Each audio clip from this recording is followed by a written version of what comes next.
The champagne cork hits my ceiling at exactly 3:47 in the afternoon. I know this because I'm sitting in a coffee shop 2 miles away, watching it happen on my phone. The security camera feed is crystal clear, 4K resolution, motion activated, installed just last Tuesday by a man named Dennis who smelled like cinnamon gum and told me 3 times that nobody would ever get past the system without me knowing. He was right about that part at least. I know. I'm watching my brother pop a bottle of Veuve Clicquot in the living room of a house he doesn't know I own, surrounded by people I've never met, laughing with his whole chest like he's hosting New Year's Eve. My coffee has gone cold. I haven't touched it in 20 minutes. The neighbor who called me, Mrs. Alvarez, has lived on Sycamore Lane for 36 years. She didn't recognize my voice when she phoned because we've never spoken. I closed on the house remotely, signed everything electronically, never even drove past it until the keys were mine. The whole transaction took 11 days. Cash offer. No inspection. The seller's agent said in her email that it was the smoothest sale she'd handled in 15 years. I didn't tell her I'd been saving for 9. On my screen, my brother Marcus lifts his daughter. She's maybe 7 now, I haven't seen her since she was 3, and spins her around near the bay window I specifically chose because of how the afternoon light comes through. There are balloons. Silver and gold, the expensive kind that float without helium, tied with ribbon to the back of my dining chairs. Chairs I had delivered from a craftsman in Vermont who hand-carved each leg. My hands are steady. That surprises me. Before I go further, tell me in the comments where you're watching from, and if you're hooked already, a like and subscribe will keep these stories coming. The barista, a girl with bleached hair and a nose ring, asks if I want a refill. I shake my head without looking up. My screen shows Marcus's wife, Simone I think her name is. We met once at my father's funeral 4 years ago where she hugged me and said family is everything, carrying a platter of something into the kitchen. My kitchen. The one with the marble countertops I picked out myself. Spent 2 hours in the showroom running my hands over samples, feeling the cool weight of stone that cost more than my first car. There are at least 15 people in my house. I count them twice to be sure. 15 strangers walking on the white oak floors I had refinished, sitting on the vintage leather sofa I found at an estate sale in Portland, drinking from glasses that aren't mine, which means they brought their own, which means they planned this. The camera above the mantel catches Marcus raising his glass. His lips are moving. A toast. Everyone's smiling, lifting their drinks. One woman in a red dress is crying, happy tears, wiping her eyes with the back of her hand. The coffee shop smells like burnt sugar and something floral, lavender maybe, from a diffuser near the register. Outside the window, a dog is tied to a parking meter, a golden retriever, panting in the sun and watching every person who walks past like they might be the one who left him there. The sky is that particular shade of blue you only get in September, clean and sharp, not a cloud anywhere. I scroll back through the footage. The motion alert started at 2:53. The first person through my door was Marcus. He had a key. An actual key, not a lockpick, not a broken window. He slid it into my deadbolt like he'd done it 1,000 times and stepped inside, holding the door open for Simone and their daughter and a man carrying a speaker system. By 3:05 there were 8 people inside. By 3:20, 12. They moved through my space like they belonged there, like the walls knew their voices. My phone buzzes. A text from a number I don't recognize. Is this Kate Cliff? This is Brenda Alvarez, your neighbor at 428. I got your number from the county records. Just wanted to make sure you got my voicemail. There are definitely people in your house. Should I call someone? I type back. Thank you. I'm handling it. 3 dots appear. Disappear. Appear again. Okay. Let me know if you need anything. Welcome to the neighborhood. The neighborhood I've never set foot in except through a screen. The neighborhood where I was supposed to start over, clean slate, new chapter, all those phrases people use when they mean running away from everything that came before. I bought the house on July 19th. Today is September 14th. In those 57 days, I haven't told a single person. Not my mother, not my coworker Denise, who I sometimes get drinks with, not the therapist I stopped seeing in June because she kept asking why I never talked about my family. On the screen, Marcus's daughter is spinning in the middle of the living room, arms out, head back, the way kids do when they're testing if dizziness is fun or scary. She stumbles into the bookshelf I had built into the wall, custom-fitted, deep enough for art books and the kind of novels with thick spines. Nothing's on it yet. I was waiting until I moved in to decide what belonged there. The girl catches herself, laughing, and Marcus scoops her up. He's saying something to her, his face close to hers, and she's giggling, legs kicking. He looks happy. That's the part that sits wrong in my chest, heavy and complicated. He looks completely, unself-consciously happy. I haven't seen Marcus in 4 years, but before that it was always the same. Him showing up when he needed something, vanishing when he didn't. He borrowed $800 when I was 23 and working double shifts, said it was for car repairs, never mentioned it again. He asked to stay on my couch for a weekend when I was 26, stayed for 2 months, ate all my food, left dishes in the sink, moved out the day I finally asked him to chip in for groceries. At Dad's funeral, he cried harder than anyone, made a speech about family and legacy and staying connected, then didn't call me once afterward. I don't know how he found the house. That's the question looping in my head, wearing a groove. I used an LLC for the purchase. Sycamore Holdings. Untraceable unless you knew where to look. The address isn't listed anywhere public under my name. I didn't post about it, didn't mention it, didn't even save it in my GPS. The only people who knew were the title company, the seller's agent, and Dennis, the security guy. On screen, Simone is taking pictures. She's got her phone out, snapping shots of the living room, the windows, the light. She angles it toward Marcus and their daughter, and they pose, all 3 of them, smiling like they're in a magazine spread. This is my life now, the picture says. Look how beautiful everything is. My thumb hovers over the phone icon. I could call him. Ask what the hell he thinks he's doing. Demand an explanation. But something stops me, some instinct that says the second I make contact I lose something. Control maybe.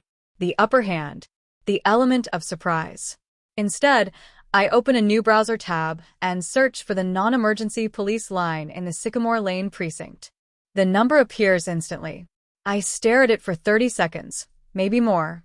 The coffee shop music has changed to something jazzy, a saxophone doing slow runs over a soft drum beat.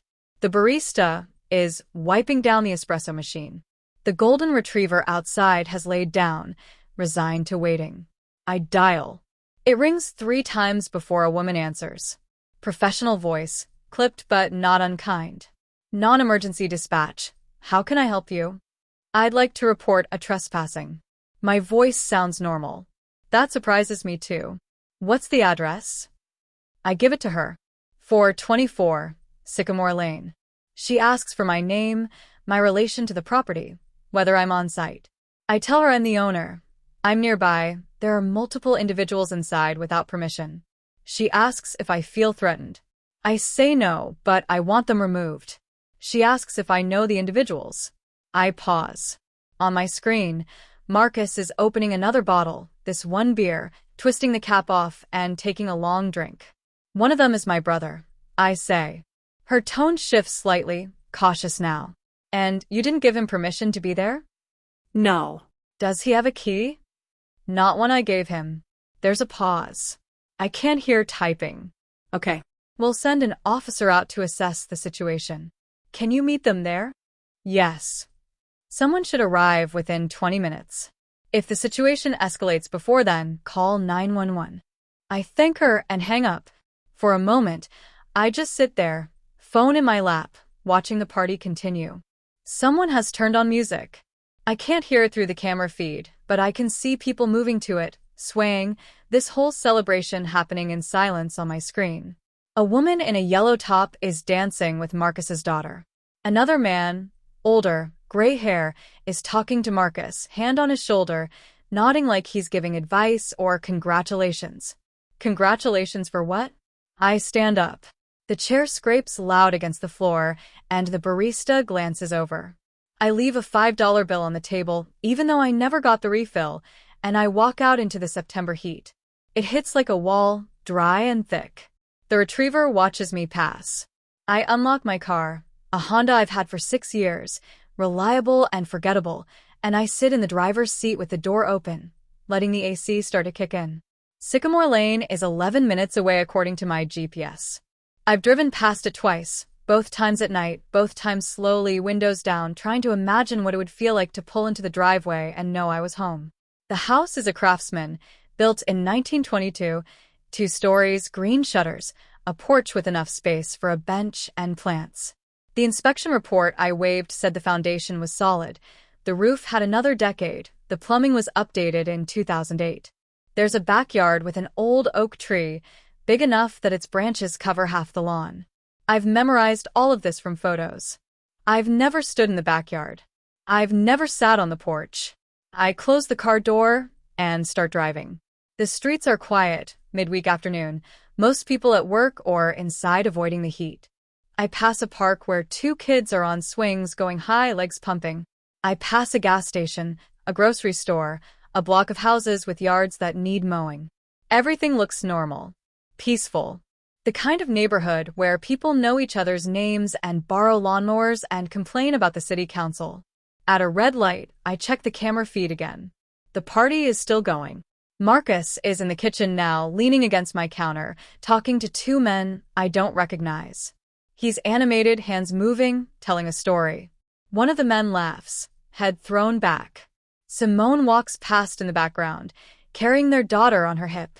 The light turns green. I don't move for a second, and the car behind me taps their horn, polite, just a reminder. I accelerate. Sycamore Lane is lined with trees, old ones, thick trunks and roots that have buckled the sidewalks in places. The houses are set back from the street, most of them with front porches, American flags, flower beds. Number 424 is the 5th house on the left.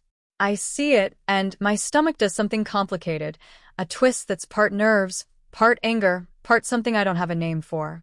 There are cars parked in my driveway. 3 of them. A red SUV, a silver sedan, a blue truck. More cars line the curb in front.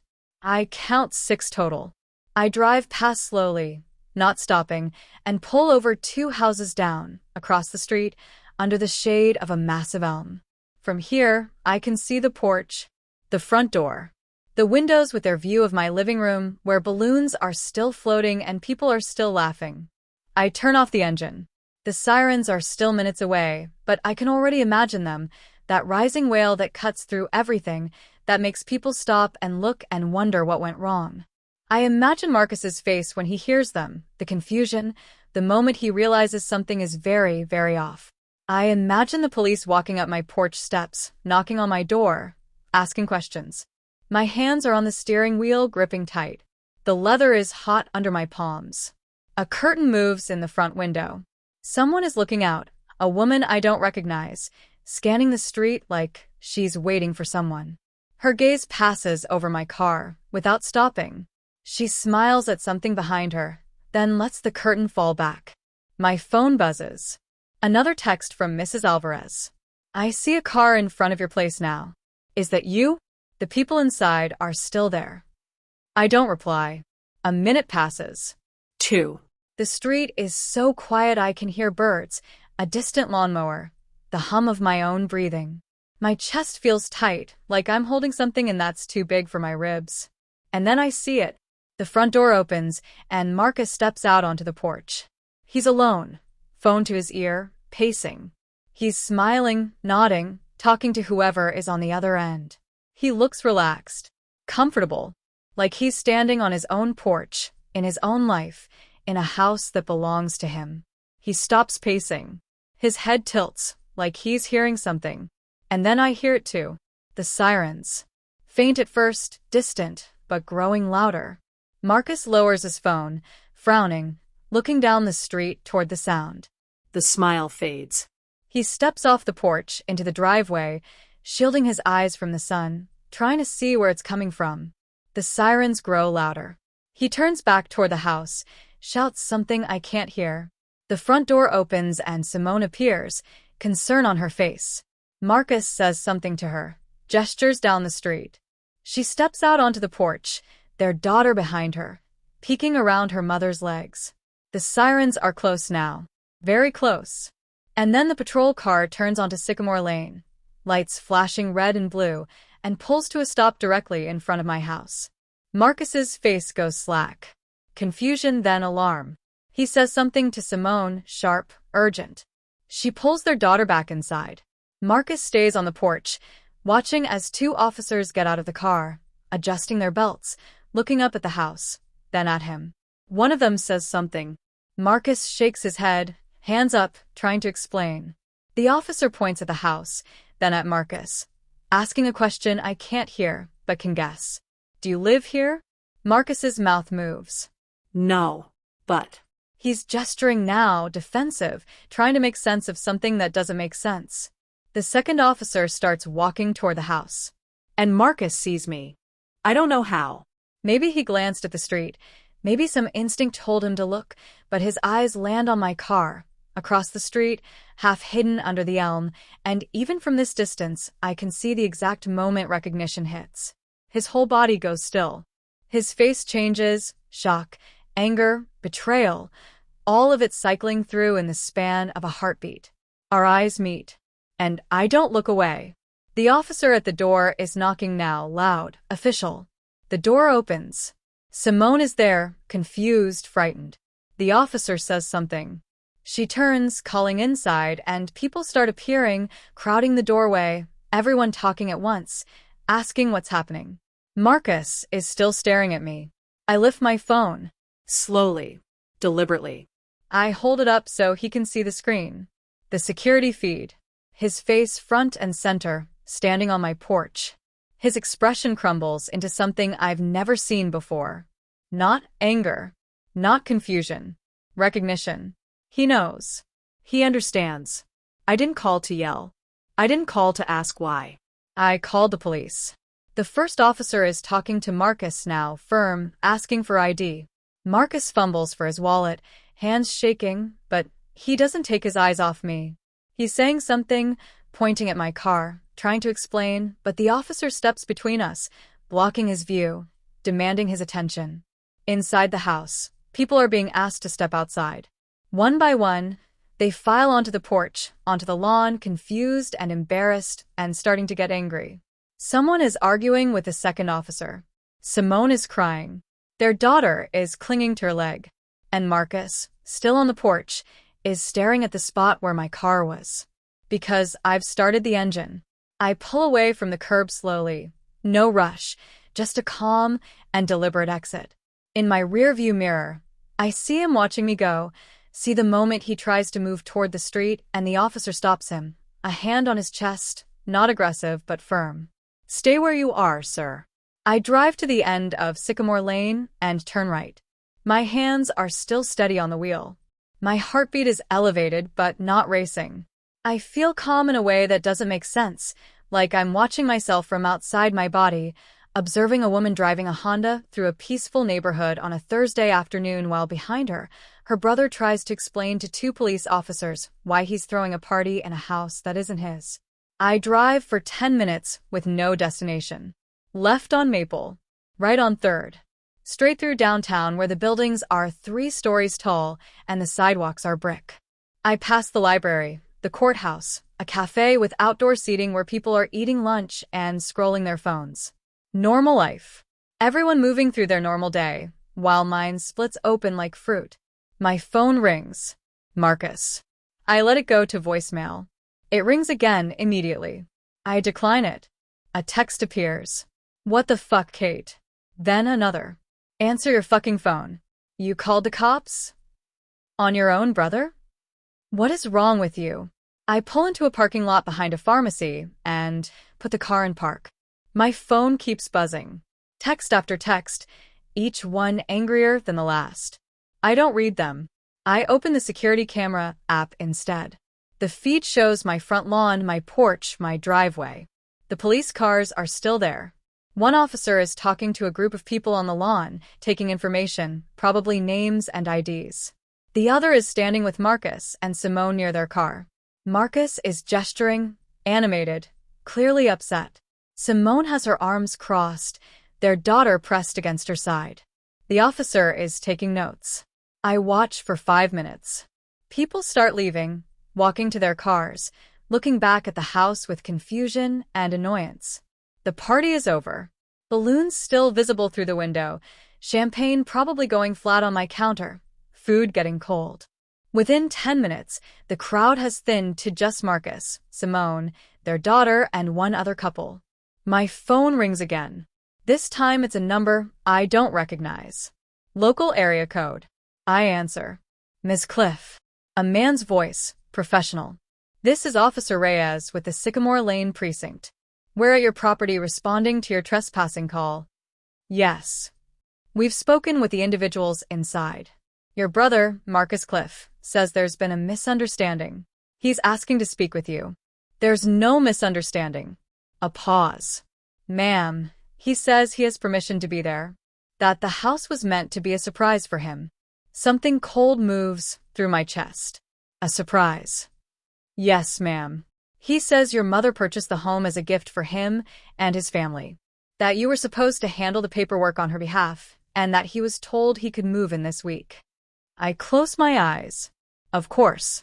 Of course, that's the story. Officer Reyes, I purchased that home myself. With my own money.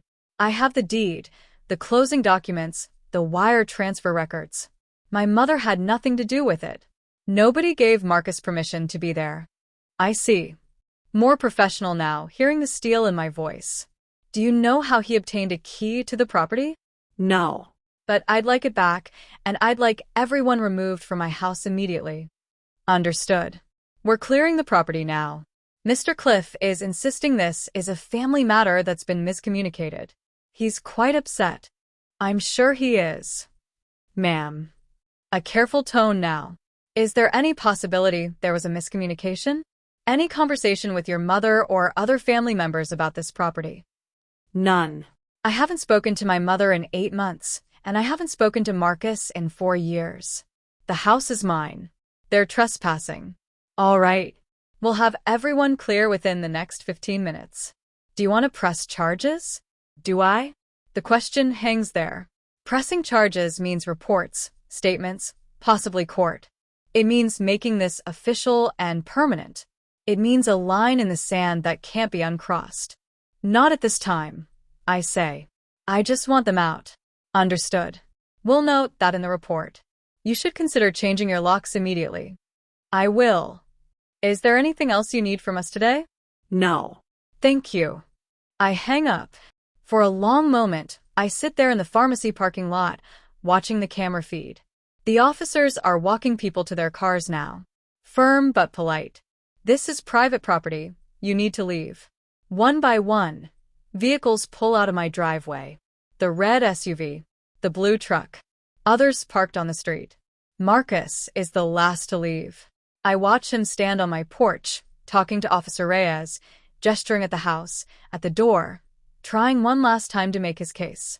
The officer shakes his head, says something that makes Marcus's shoulders slump. Simone touches his arm, trying to pull him away. He shrugs her off. He looks directly at the camera above the door, stares right into it. I can't see his expression clearly from this angle, but I can read his body language. Rigid. Furious. Betrayed. He mouths something. I can't hear it, but I can read his lips. This isn't over. Then he turns and walks to his car. Simone and their daughter follow. They get in. The engine starts. And Marcus Cliff drives away from my house, from my property, from the life he thought he was walking into. The police cars leave 5 minutes later. And then my house is empty. Silent. Mine. I sit in the parking lot for another 20 minutes, just watching the feed. The living room with its scattered balloons and abandoned glasses. The kitchen with whatever food they brought, still sitting on my counters. The front door, closed now, locked by the officers before they left. My phone buzzes. A voicemail notification from the call I ignored earlier. I almost delete it. Then curiosity wins, that dangerous instinct to know, and I press play. Marcus's voice, shaking with rage. Kate, what the actual fuck? You called the cops. You called the fucking cops on me. On Simone. On your niece. Do you understand what you just did? Do you have any fucking idea? Mom is going to lose her mind when she hears about this. She told me about the house, Kate. She said it was ready. She said you finished all the paperwork, and it was ours. Ours. And you show up with police? You're sick. You need help. This family, we try to include you, we try to bring you in, and you do this? You're dead to me. Do you hear me? Dead. Don't ever contact me again. Don't ever contact my family. You're nothing to us. The voicemail ends. I play it again. And again. Mom told me about the house. She said it was ready. She said it was ours. My mother, who I haven't spoken to since January, who called me selfish when I said I couldn't loan Marcus money anymore, who told me I was holding grudges, being petty, acting like I was better than everyone else just because I had a steady job and didn't have kids. My mother, who somehow knew about the house. I open my contacts. Scroll to Mom. My thumb hovers over her name. Then I see it. A notification I missed earlier. An email sent 3 hours ago from an address I don't recognize. The subject line is empty. I open it. No message. Just an attachment. A photo. I click it. It's a screenshot of a text conversation. The contact name at the top says Katie. The messages are from 2 months ago. Hey Mom, I wanted to tell you first. I bought a house. A house? Where? Sycamore Lane. 424. It's perfect. I'm going to surprise everyone once I'm settled. Oh, honey, that's wonderful. Can I see pictures? Not yet. I want it to be a surprise. But I'm so happy. I'm so proud of you, sweetheart. You deserve this. My hands are shaking now. I didn't send these messages. I haven't texted my mother in 8 months. Someone made this. Faked it. Sent it to my mother. Convinced her I bought the house for Marcus. That I was handling the details. That it was all a surprise. But who? And how did they know about the house at all? My mind is racing. The LLC. Sycamore Holdings. The closing documents. The title company. The only people who knew were professionals, strangers, people with no connection to my family. Except Dennis, the security installer, who asked questions while he worked. Friendly questions. Are you excited to move in? Is it just you? Any family in the area? Normal small talk that I answered because he seemed nice and I was tired and I didn't think anything of it. I told him I had a brother. I mentioned my mother in passing. And he smelled like cinnamon gum. The same gum Marcus chews. Has chewed since high school. That specific brand, Big Red, that he goes through a pack a day of. My heart is pounding now. I scroll back through my emails. Find the receipt from Dennis's company. Alpha Security Solutions. I click the website link. Error 404. Page not found. I search the company name. Nothing. No results. No business license. No reviews. I call the number on the receipt. Disconnected. Dennis wasn't a security installer. Or he was, but not the one I hired. I go back to the email with the fake screenshots. The sender address is a string of random letters and numbers at a free email service. No name. No signature. But there's one more attachment I didn't notice. A video file. I click it.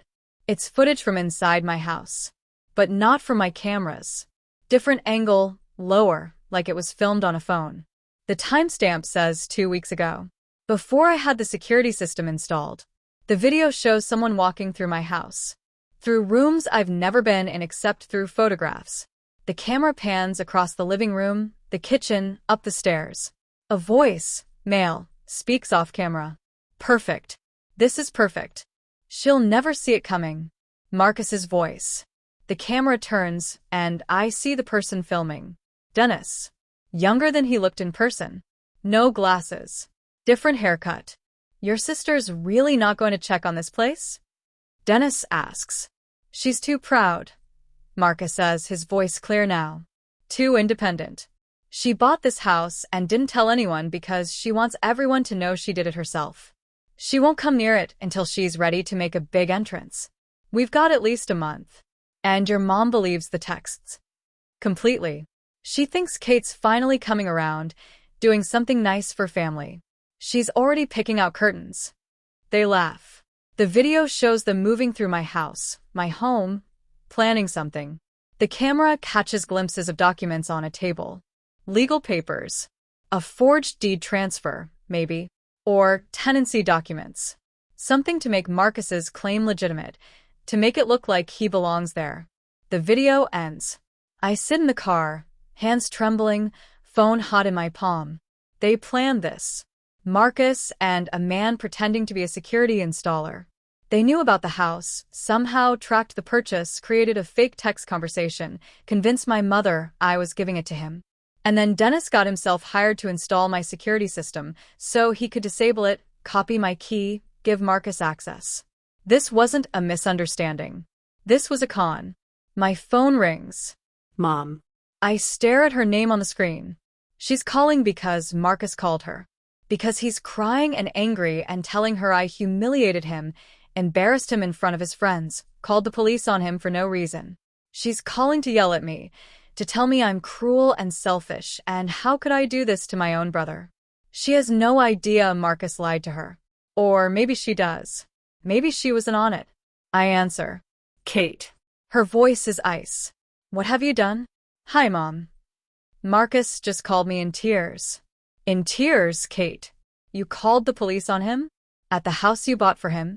I didn't buy it for him. Don't you dare lie to me. You texted me about it. You said it was a surprise. I never texted you. Someone faked those messages. Silence. Then, sharp and angry. That's ridiculous. I have them right here. From your number. Check the number carefully. A pause. I hear her breathing, sharp and irritated. Then nothing. The silence stretches. It's not your number, she says finally, voice smaller. No. But it's someone. Why would? Marcus planned this. He found out about the house somehow, created fake text to make you think I bought it for him, then hired someone to pose as my security installer to get a key. He was moving in today. With his family. Into my house. That's insane. Marcus wouldn't. I have video of him talking about it. Planning it. I have proof. Another silence. Longer this time. When she speaks again, her voice has changed. Defensive now, protective. Even if that's true, you didn't have to call the police. You could have called me. Called him. Worked it out as a family. And there it is. The thing that never changes. He committed fraud, Mom. He broke into my house. He's your brother. He's a thief. Kate, please. He's struggling. Simone lost her job last year. They're living in a 2-bedroom apartment with barely enough room. When I got those texts when I thought you were giving them the house, I was so happy. I thought you were finally being generous, finally thinking about someone other than yourself. My chest tightens. So, you think I should have let him have it? I think you should have talked to him. Explained the situation. Not humiliated him in front of his wife and child and friends. He humiliated himself. He made a mistake. He committed a crime. Family forgives. Her voice cracks. Family works things out. But you've always been like this. Cold. Keeping score. Holding everyone at arm's length, and then wondering why you're alone. The words land like stones. I close my eyes. I'm not prosecuting him. I say quietly. The police report will say it was a misunderstanding. His record stays clean. But he doesn't get my house, and he doesn't get to pretend he's the victim. Kate, I have to go. Don't hang up on me. Goodbye, Mom. I end the call. My phone immediately starts ringing again. I silence it. Text after text comes in. Mom. Marcus. An unknown number that's probably Simone. I put the phone face down on the passenger seat and stare out the windshield at the pharmacy's brick wall. The sun is lower now. For 30, maybe 5. The heat is starting to break. Somewhere a car alarm is going off, distant and insistent. A woman walks past pushing a stroller, talking on her phone, laughing about something. Normal life. I start the car. I drive back to Sycamore Lane. This time, I pull into my driveway. The driveway that's mine, that I paid for, that nobody gave me permission to use, because I don't need permission. I park and turn off the engine and sit there, looking at my house. It's beautiful. Even with the chaos of the last few hours, even knowing what happened inside, it's still beautiful. The porch with its clean lines. The windows with their green shutters. The oak tree in the backyard I can just see from here, branches reaching over the roof. I get out of the car, walk up the 3 steps to my porch, pull out my keys. The door unlocks smoothly. I push it open and step inside. The smell hits me first. Perfume and cologne and food. Evidence of the party that happened here without me. I close the door behind me and stand in the entryway, looking at my living room. Balloons on the floor, some deflated now. Glasses on every surface. A champagne bottle on its side on the coffee table. Plates of food on the kitchen counter, pasta salad and finger sandwiches, and a sheet cake that says "Welcome Home" in blue frosting. Welcome home. For Marcus. In my house. I walk through the space slowly. Touch the wall, the custom built-in bookshelf, the mantel above the fireplace. Everything exactly as it should be, exactly as I chose it, but marked now by their presence. Their celebration of a lie. In the kitchen, I find the glasses they used. Expensive crystal, not mine. Marcus brought his own, because mine aren't here yet. I pick one up, feel its weight. There's a lipstick stain on the rim, dark red, probably Simone's. I set the glass down and move to the sheet cake. Welcome home. The frosting is professionally done, smooth and perfect. Someone paid good money for this. Planned it. Ordered it days in advance, maybe a week. How long had Marcus been planning this? I take out my phone and scroll through the video again. Watch him walk through my house with Dennis talking about timing, about my habits, about how long they had. The timestamp says 2 weeks ago, but the conversation implies they'd been planning longer than that. My phone buzzes. A new email. Same random address that sent the video. Subject line. You should see this too. Another video attachment. I click it. This one is older. The timestamp says 5 months ago. May. Before I even made the offer on the house. The video shows Marcus sitting at a kitchen table I recognize, my mother's house. He's talking to someone off camera, animated, excited. She's been saving for years, Marcus says. Hasn't told anyone, but Mom saw her bank statements once. She's got at least 200,000, maybe more. She's going to buy something soon, I can feel it. And when she does, you take it. The voice off camera. Dennis again. Or whoever he really is. Not take. Redirect. Marcus grins. Kate's got this hang-up about family, about us using her. So she won't give me anything. But if she thinks Mom's giving it to me, if it's coming from Mom, she won't fight it. She'll just disappear like she always does, and we'll have a house. What if she does fight? She won't. Kate's a coward. She cuts and runs. It's what she does. The camera shifts. The person filming moves around the table, and I see who Marcus is talking to. Not just Dennis. My mother is sitting there too, listening, nodding. She's always been difficult, Mom says quietly. Even as a child. Stubborn. She doesn't understand family the way we do. So you're okay with this? Dennis asks from behind the camera. Mom hesitates. Just for a second. Then, I'm okay with my son having a home for his family. Kate doesn't need a whole house to herself. She doesn't even want family around. This way, everyone gets what they want. Marcus reaches across the table and squeezes her hand. Thanks, Mom. The video ends. I'm standing in my kitchen, holding my phone, and I can't breathe. My mother knew, not just believed the fake texts she helped create the plan. 5 months ago, before I even found this house, they were planning to take whatever I bought. They were just waiting for me to do it. My vision blurs. I set the phone down on the counter before I drop it. The betrayal from Marcus, I could process. Marcus has always been like this, always taking, always finding angles. But Mom. My mother sat in her kitchen and agreed that I didn't deserve what I'd worked for, that I should just accept being robbed because that's family. I walk to the sink, turn on the water, splash my face. The cold shocks my system, brings me back. Think, Kate. Think. Dennis sent me these videos. Why? I dry my face with my sleeve and pick up my phone again. Type a reply to the email address. Who are you? The response comes in less than a minute. Someone who doesn't like being used. Marcus promised me $20,000 to help him with this. Then he tried to cut me out once he had the key. Said family comes first. So now you get the truth. What you do with it is up to you. The cameras I installed are real, by the way. And they work. You're welcome. I stare at the message. Dennis, or whoever he is, turned on Marcus because Marcus tried to cheat him too. This wasn't a crisis of conscience. This was revenge for not getting paid. But the cameras are real. The security system works. He gave me that, at least. I type back. What's your real name? No response. I wait 5 minutes. Nothing. He's gone. I look around my kitchen again.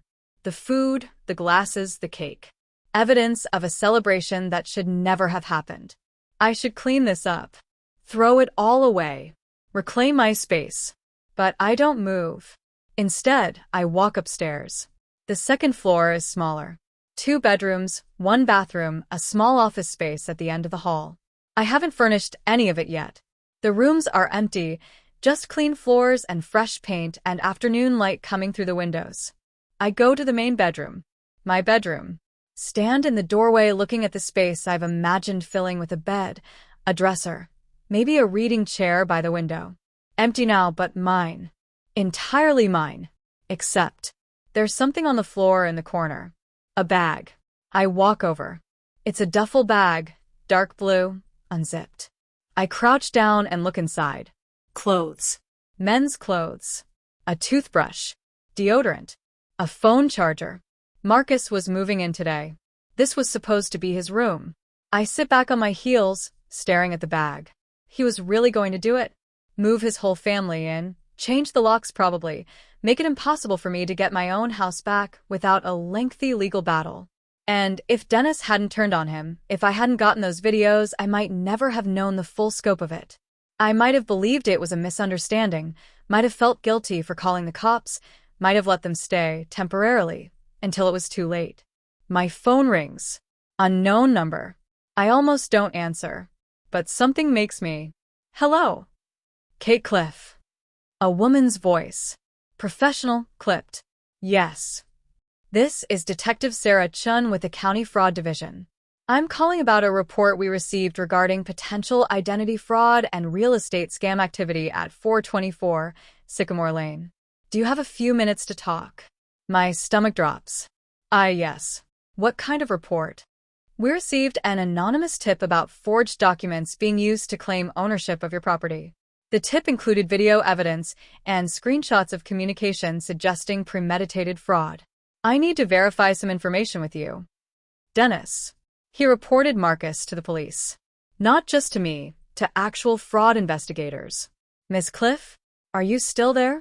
Yes. I'm here. Can you confirm that you are the legal owner of the property at 424 Sycamore Lane? Yes.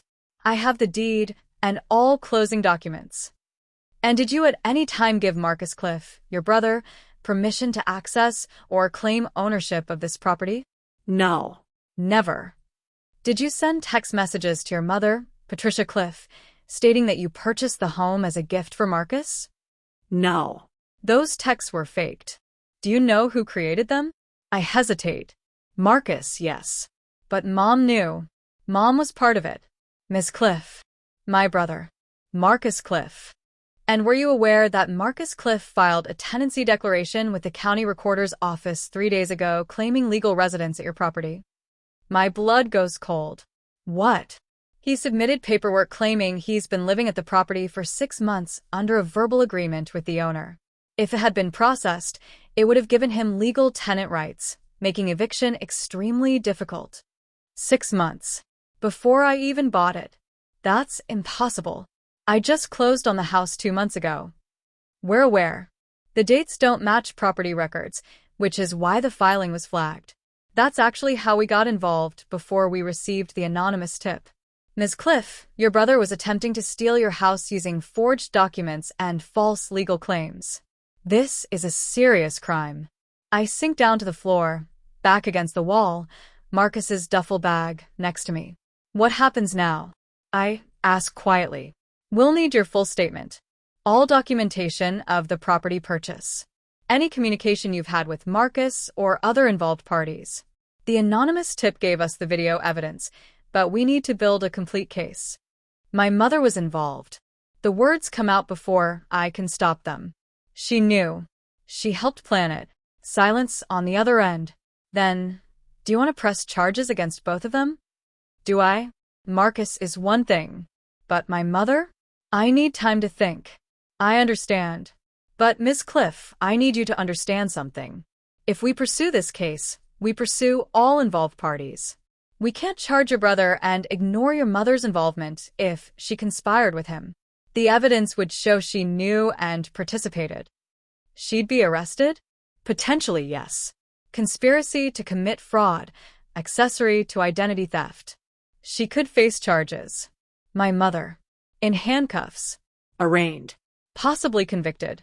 Because she thought I didn't deserve my own house. Because she always chose Marcus. How long do I have to decide? We can give you 48 hours. But, Miss Cliff, even if you don't want to press charges, we may pursue this based on the evidence we already have. This kind of fraud affects property records, county systems, financial institutions. It's not just a family matter anymore. I understand. I'll email you instructions for submitting your statement and documentation. Please respond within 2 days. I will. And, Miss Cliff, change your locks immediately. All of them. She hangs up. I sit on the floor of my empty bedroom in my house that almost wasn't mine, holding my phone and trying to remember how to breathe. 48 hours to decide if I want my mother arrested. My phone buzzes. Text from Marcus. You ruined everything. I hope you're happy. We're homeless because of you. Then another from Mom. Please call me. We need to fix this. Family forgives. Please. And another from the unknown number, Simone probably. You have no idea what you've done. We told Lily this was our new home. She decorated her room in her mind. She was so happy. You took that from a child. You're a monster. I close my eyes. From downstairs, I hear something. A sound.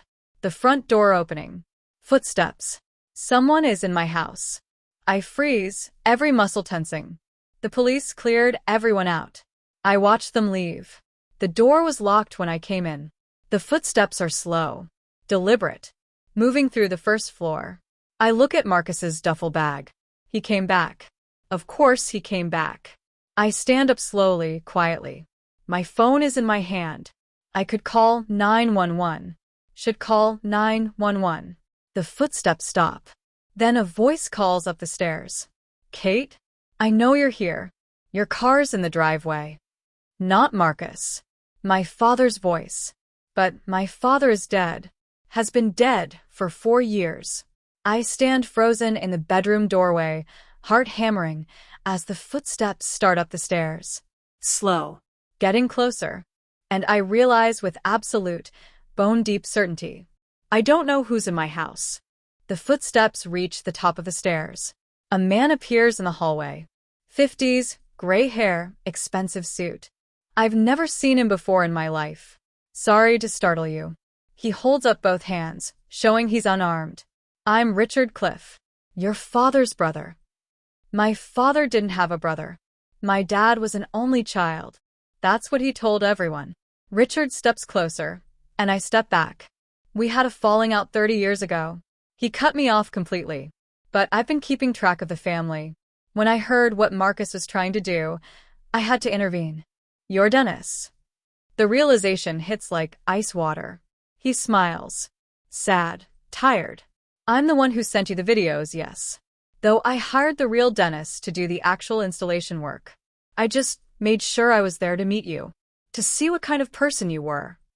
You've been watching me. Protecting you. Kate, your father and I stopped speaking because of money. Because I wouldn't enable his gambling addiction. He chose his pride over family, and I let him. But I won't let Marcus destroy you the way your father almost destroyed himself. My head is spinning. This is insane. Your father died owing money to dangerous people. Did you know that? Marcus paid off the debt with your mother's help. They've been bleeding her dry ever since, convincing her it's family loyalty. When I found out Marcus was targeting you, I couldn't stand by. Why not just tell me? Why the games? Would you have believed me? A stranger claiming to be your dead father's secret brother? He pulls out his wallet, shows me an old photo. Two boys, teenagers, identical smiles. One is unmistakably my father. Marcus filed that tenancy declaration yesterday. Richard continues. He was going to have you arrested for trespassing in your own house. I reported it to trigger the fraud investigation. I needed official intervention before he could establish legal residency. My mother is a victim too. Marcus manipulated her grief, her guilt. She's not evil, Kate. She's broken. From downstairs, a crash. We both freeze. Richard's expression changes. Did you change the locks? Not yet. Kate, Marcus made copies of a key. Multiple copies. More sounds from downstairs. Multiple footsteps now. Voices. Marcus. I know she's here. Her car is right outside. My mother. Kate. Please. We just want to talk. Richard grabs my arm. Back bedroom. Now. There's a fire escape. This is my house. And they're not here to talk. We move down the hall. Behind us, Marcus's voice grows louder, angrier, coming up the stairs. You can't just throw us out. Mom has rights. She's part owner. Richard pushes open the back bedroom window. She forged documents this morning adding her name to your deed. They're going to claim joint ownership. If you're both in the house when police arrive, it becomes a civil dispute instead of criminal trespassing. That's insane. That's Marcus. He climbs onto the fire escape. Come on. I hear them in the hallway now. Marcus, my mother, and at least two other voices. I climb out the window. Richard and I descend the fire escape into my backyard. The old oak tree provides cover as we move toward the back fence. Where are we going? I whisper. Somewhere safe until the fraud investigation completes. Once the detective confirms the forgeries, they'll be arrested. I can't just abandon my house. You're not. You're protecting yourself. He opens a gate I didn't know existed. Trust me. Please. I'm the only family you have who isn't trying to rob you. Behind us, I hear my mother calling from the upstairs window. Kate, don't do this. Don't run away like you always do. Richard looks at me. Your choice. But make it fast. Through the gate, I can see his car parked on the street behind my property. From inside my house, I hear breaking glass. I follow Richard through the gate. Detective Chin calls 6 hours later. I'm in Richard's apartment across town, sitting on a leather couch that costs more than my car, drinking tea I don't want. Richard is on his balcony, giving me privacy. Ms. Cliff, we executed a search warrant at your property. And Marcus Cliff, Patricia Cliff, and 2 associates were inside. We found forged deed transfer documents, multiple fake IDs in your name, and equipment for producing counterfeit county recorder stamps. This wasn't just about your house. They were running a property fraud scheme targeting multiple victims. My mother, running a fraud scheme. Your mother claims Marcus forced her involvement, that she was scared of him. She's cooperating fully. Marcus is claiming everything was a misunderstanding. Either way, they're both in custody. I close my eyes. What happens now? That depends on you. Your mother's cooperation could lead to reduced charges if you don't push for maximum prosecution. Marcus will likely face significant prison time regardless. And my house. Cleared and secured. New locks installed. The forged documents are voided. It's yours completely. Mine. Finally, truly mine. I want my mother to get help, I say quietly. Counseling, therapy, whatever she needs. But I want Marcus prosecuted fully. Understood. I'll note that in my report. After she hangs up, Richard comes back inside. You okay? No. I set down the tea. But I will be. He sits across from me. For what it's worth, your father would be proud of you. You're stronger than he ever was. You didn't even know him. Not for 30 years. I knew him well enough to know he'd ruin everything he touched if someone didn't stop him. You stopped Marcus. You protected yourself. That's something your father never learned to do. Is this why you really helped me? To make up for failing him. Richard is quiet for a long moment. Maybe. Or maybe I just wanted one person in this family to actually keep what they earned. 3 months later. I'm sitting on my porch, the one I finally get to enjoy, watching the sun set over Sycamore Lane. Mrs. Alvarez waves from across the street. I wave back. We have coffee sometimes now. She tells me about the neighborhood history. I tell her about my work. Normal neighbor things. Marcus is awaiting trial. His lawyer says he might take a plea deal. Mom is in a rehabilitation program, court-mandated therapy for gambling addiction I didn't know she had. She writes me letters sometimes.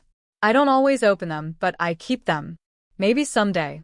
Simone took their daughter and moved to her sister's place in Colorado. She sent me one email apologizing, saying she didn't know how bad Marcus had gotten. I believe her. Richard visits every Sunday. We're learning how to be family, the real kind, where nobody owes anybody anything except honesty. Inside my house, dinner is cooking. Pasta, simple, just for me. The bookshelf is full now. The walls have art. My bedroom has furniture I picked out, sheets I chose, a life I built. My phone buzzes. A text from a number I don't recognize. Hi, Aunt Kate. It's Lily. Mom, let me have a tablet. I'm sorry about what happened. I still think your house is pretty. Maybe I can visit someday when things are better? I stare at the message. 7 years old and already apologizing for her father's crimes. I type back. Hi, Lily. I'd like that. When you're ready, you're always welcome. Because she's a kid. Because none of this was her fault. Because family can be about who you choose, not just who shares your blood. The sun drops below the horizon, painting my street in gold and shadow. I bought my dream home without telling anyone, and I fought like hell to keep it. Inside, the timer goes off. Dinner's ready. I stand up, take one last look at the peaceful street, and walk into my house. I lock the door behind me. Not out of fear. Just because it's mine to lock.